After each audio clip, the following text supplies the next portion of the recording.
I don't want to have to sit here and write and then speak aloud to all of you about why Chaplin's The Gold Rush is a magical film, one of the medium's finest compositions, because surely if any film will speak for itself, it is this one. I'll share my own personal swelling of feelings, or the ones which I can even articulate about this film. Plausibly my favourite of the Chaplin Silence, and almost certainly my favourite of the Tramp pictures. If it weren't A Woman of Paris, it would definitely be my favourite Chaplin Silent. The Gold Rush had the most striking visual accompaniment to the Tramp's escapades, and it also included his finest recorded slapstick, well, quite possibly, in those modern times.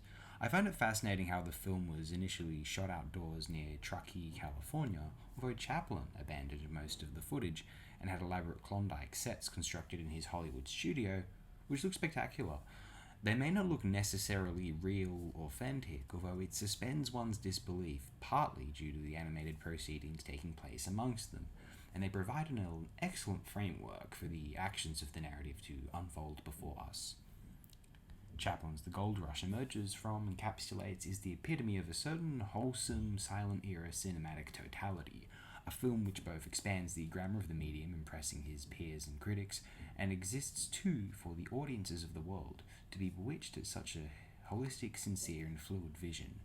The Tramp and Max Swain's Big Jim McKay searching for fortune in the Klondike Gold Rush, whilst a familiar love story between the Tramp and Georgia Hale's Georgia enables a certain intimate gravity to the experience.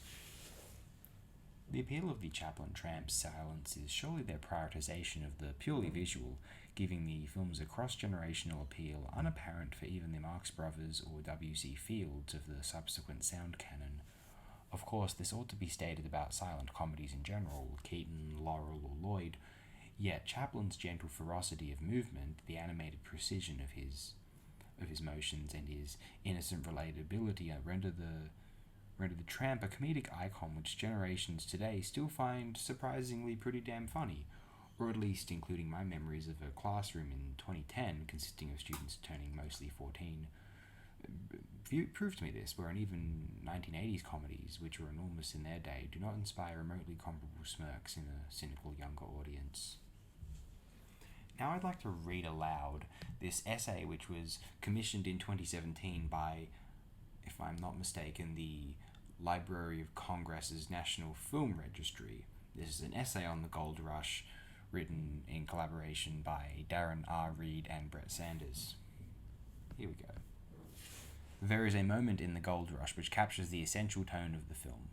Having survived near starvation, privation, and isolation, Chaplin's lone prospector, a barely disguised reprise of his iconic Tramp, spears a pair of potatoes which he then transforms into a pair of dancing feet. There is a hint of fancy in the way that Chaplin manipulates his improvised props, a celebration of food in a world of want. The display he puts on is a show, and a show requires an audience, the creation of relationships.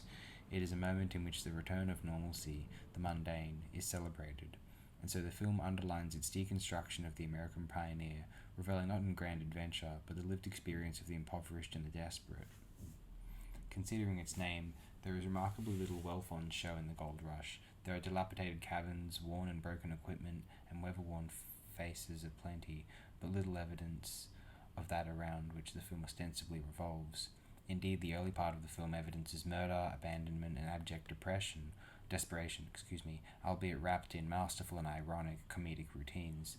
The sight of Chaplin and his equally desperate interlocutor sharing a meal of boiled footwear, if imagined and forced to light, certainly adds laughter to the desperation, but it never entirely erases the underlying trauma at the heart of the scene. Behind every chewed piece of leather, every begrudging bite, lies murder in the Arctic wastes and an uncertain future. Seeing Chaplin turn into a chicken before the eyes of his starving companion is deeply humorous. The implied attempt at murder which it predicts less so. So much for the gold. The American frontier, the pioneering experience, so often one of the most celebrated parts of the American mythology, is here broken down into a study of depression, of the human spirit pressed against the limit of reasonable endurance. Naturally, Chaplin finds comedic gold in the situation, but so too does he explore other facets of the human experience.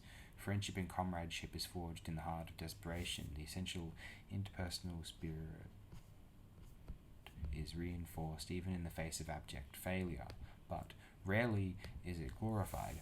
Chaplin's prospector survives, but he can hardly be said to flourish, and when he does, it is the product of blind luck rather than skill, an uncharacteristically sympathetic world bending to accommodate its most lovable buffoon. It is a fortuitous turn of events, and an extraordinary one. In the end, the pioneer succeeds. He attains riches, finds hope for the future, and of course gets the girl. But that attained happiness feels like a fevered dream, the delirious self-indulgent fantasy of the starving and desperate pioneer first encountered by the audience. Perhaps somewhere the real pioneer lies starving and unconscious, dreaming about, rather than attaining, his goals. The singularity of the escape and the harshness of the climate in which the pioneer searches for riches provides an analogy of the desperation of poverty. The inhospitable snow-topped mountains provide the metaphor for hopelessness and isolation. The crisp white snow and the searing storm provide little hope of food nor shelter. The power of the elements and the frailty of the cabin, coupled with the danger of the appearing bear, allude to the human struggle for material gain. Much of Chaplin's work is replete with biography and lived experience. Chaplin's childhood themes are replicated in The Gold Rush. Help is a distant dream. Chaplin's pioneer is marooned on the storm-swept mountain, teetering on the edge of a cliff, secured only by the knot of a rope and the placement of a rock. Chaplin's skillful use of imagery betrays the struggle for life while living on the edge, often oblivious to the lurking perils. The unsustainability of life, the lack of food, company, and love, speaks of the perennial moment around poverty-stricken East London that Chaplin experienced in the late 19th and early 20th century as a child. Separated from his mother as a result of her mental instability, Chaplin was subjected to the harsh realities of the late Victorian children's home before the genesis of a selective British welfare state in 1906. State help in the Victorian economic and social model was anathema. State welfare was in influential works such as Samuel Smiles' Self-Help, 1858, the precursor to laziness and dependence. The development of wealth and happiness was achieved by hard work, dedication, and an ascetic lifestyle. Much like the search for gold on bleak mountain pastures, relief from its scourges was more likely to be found in personal relationships and the unity of communities than from striking gold.